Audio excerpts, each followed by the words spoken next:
Hi, thanks for joining me at Believe the Bible. We're going to look at John the Baptist today.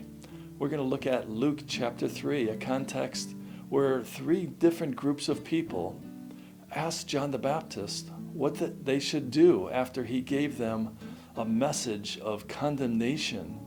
And they were, I would say that they were afraid and concerned for their own souls of what they should do. They didn't ask what they should believe, they asked what they should do. So let's look at it. Luke chapter 3. Luke chapter 3, verse 8, bringing this into context, John the Baptist says, "Bring forth therefore fruits worthy of repentance." Because of that comment, they're going to ask the question, what should we do? "And begin not to say unto yourselves, we have Abraham to our father. For I say unto you that God is able of these stones to raise up children unto Abraham." Verse 9. Luke chapter 3, verse 9. "And now also the axe is laid unto the root of the trees. Every tree, therefore, which bringeth forth not good fruit is hewn down and cast into the fire." If you heard that message, wouldn't you want to know what good works you should be doing? John the Baptist uniquely speaks to these three groups of people. And let's see what we could bring out of the similarities in all three groups of these people. There is one common denominator. See if you could pick it up, if I don't give it away. 3, verse 10. "And the people asked him." So there's a group of people saying, "What shall we do then?"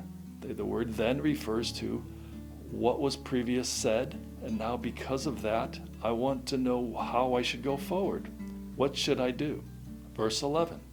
"And he answered and said unto them, He that hath 2 coats, let him impart to him that hath none. And he that hath meat, let him do likewise." Interesting, the answer that John the Baptist said. I summed these verses up in one word. He was telling them to share. And that sharing cost them something, didn't it? They're going to give them food, or they're going to give them clothing. It was going to cost them something. How about the next group of people? Verse 12. "Then came also the publicans to be baptized, and said unto him, Master, what shall we do?" They're looking to see what should do. They're looking for the fruits worthy of repentance in verse 8. Verse 13. "And he said unto them, Exactly no more than that which is appointed you." Well, what was appointed to them? They were tax collectors. The publicans were tax collectors, and they were supposed to only collect what the tax was, but a lot of them cheated and collected more. We know that in a sense from Luke chapter 19, a great story that I love of Zacchaeus. He was a publican and a tax collector, and he said when he had met the Lord and had dinner with him, he said, "Under the half of my goods I will give to the poor, and if I have done falsely with anyone, I will restore to them fourfold." And Jesus said that this day salvation has come to thee. Interesting story. Read Luke chapter 19.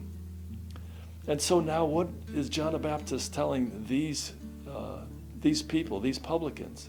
He was telling them not to take more money than they were supposed to. Interesting. Kind of correlates a little bit to the first one.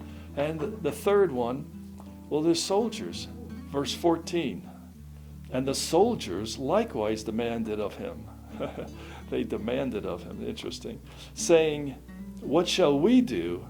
And he said unto them, "Do violence to no man, neither accuse any falsely, and be content with your wages." Interesting, he threw that last one in there. Do you see the correlation between the three? Of all the things that John the Baptist could have answered these three groups of people, one thing that he had in common was either money in some shape or form or material possessions, which makes it a very interesting context. I found that just to be an interesting context. Why could that be important to us? Well, because money is such a big deal. Money is how we get our food, how we heat and cool our houses, how we put gas in the car. And Yet John the Baptist was pretty much saying, don't let those be your all in all. And that should not be our all in all as well. Look at things above, not on things on the earth. Colossians 3:1. Thanks for your time. You have a great day.